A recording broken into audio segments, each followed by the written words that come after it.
안녕하세요, 얄러로입니다.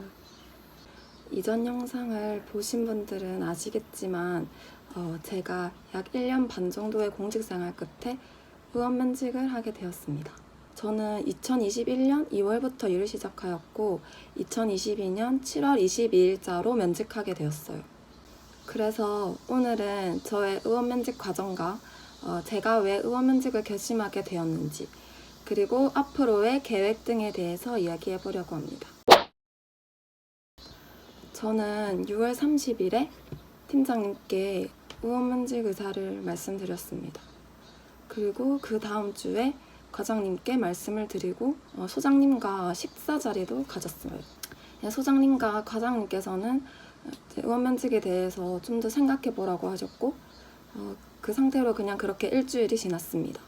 일주일이 지나고 한 7월 11일쯤이었던 걸로 기억하는데 저는 의원면직에 대한 생각의 변화가 없었기 때문에 7월 11일에 의원면직 절차를 밟게 되었어요. 의원면직 절차는 제가 생각한 것보다 더 간단했어요.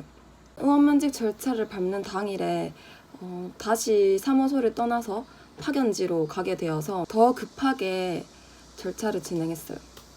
우선 인사계장님께서 사직서와 비밀유지서약서 등의 서류를 주셔서 거기에 사인을 하고 격리반장님께 급여, 복지포인트, 환수 등에 대한 설명을 듣고 끝났습니다. 그리고 나중에 공무원증 반납을 위해서 사무소를 들렀어요.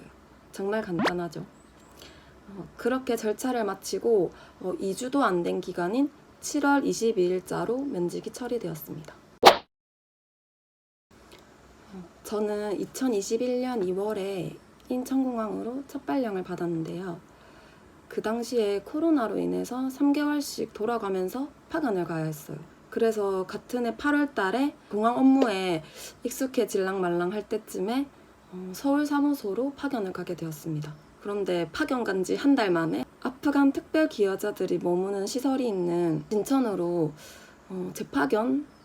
파견에서 재파견을 보내줬고, 그 후에 특별 기여자들이 여수로 시설을 이전하면서 저도 같이 또 여수로 가게 되었어요. 그렇게 있다가 파견 3개월을 채우고 공항으로 돌아갔습니다.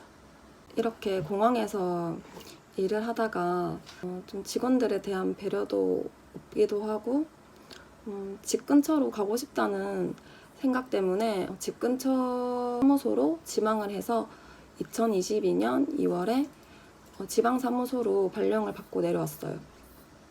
지방으로 내려온 것은 저의 의지로 내려왔긴 하지만 앞으로 몇십 년을 이렇게 계속 옮겨 다닐 생각을 하니까 정말 아찔하더라고요. 심지어 사무소로 발령을 받고 오자마자 파견 보내져가지고 사무소와 떨어진 곳에서 4개월 정도 일을 하다가 다시 또 사무소로 들어갔어요. 이동이 많은 건 둘째치고 이동을 하게 될 때 너무 긴박하게 알려주거나 제대로 알려주지 않는 점이 직원들에 대한 배려가 없다고 느껴졌습니다. 또 그걸로 인해서 이것저것 피해도 보고 하다 보니까 점점 더 그만둬야 되겠다는 생각이 들기 시작했던 것 같아요.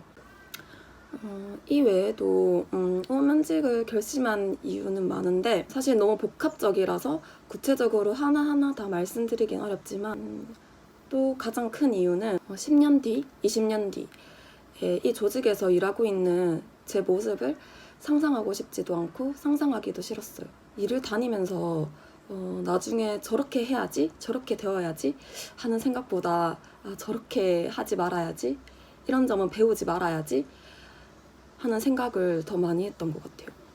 그러다 보니까 또 목표도 안 생기더라고요. 그리고 얼마 전에 인스타그램을 보다가 너무 공감되는 글을 발견했는데요. 이 글이 저의 마음을 조금 대변할 수 있을 것 같아서 읽어드릴게요.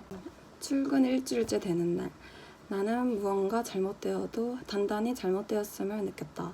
하루하루 시간이 지날수록 내가 회사에 머물러야 하는 이유보다 떠나야만 하는 이유가 자꾸만 늘어났고, 주변 지인과 가족들에게도 이 회사 때려치울 거라고 100번은 넘게 말했을 거다. 하지만 내겐 퇴사할 용기가 없었다. 사직서를 쓰고 싶다는 마음이 불쑥 올라올 때마다 너무나 간절하고 힘들었던 취준 시절이 떠올랐다. 그렇게 다시 돈 벌어야지, 일해야지 생각을 고쳐먹고서 회사에 앉아 있으면 이내 무기력함과 우울감이 찾아왔다. 그러다 문득 퇴사를 이렇게 간절히 바라면서 왜 취업할 때처럼 간절히 준비하지 않는 거지? 라는 생각이 스쳤다. 꽤 오래 고민했던 것 같다. 머리가 복잡하고 뭐부터 해야 할지 몰랐다. 그래서 일단 내가 정말로 원하는 것은 무엇인지부터 찾으려 했었다.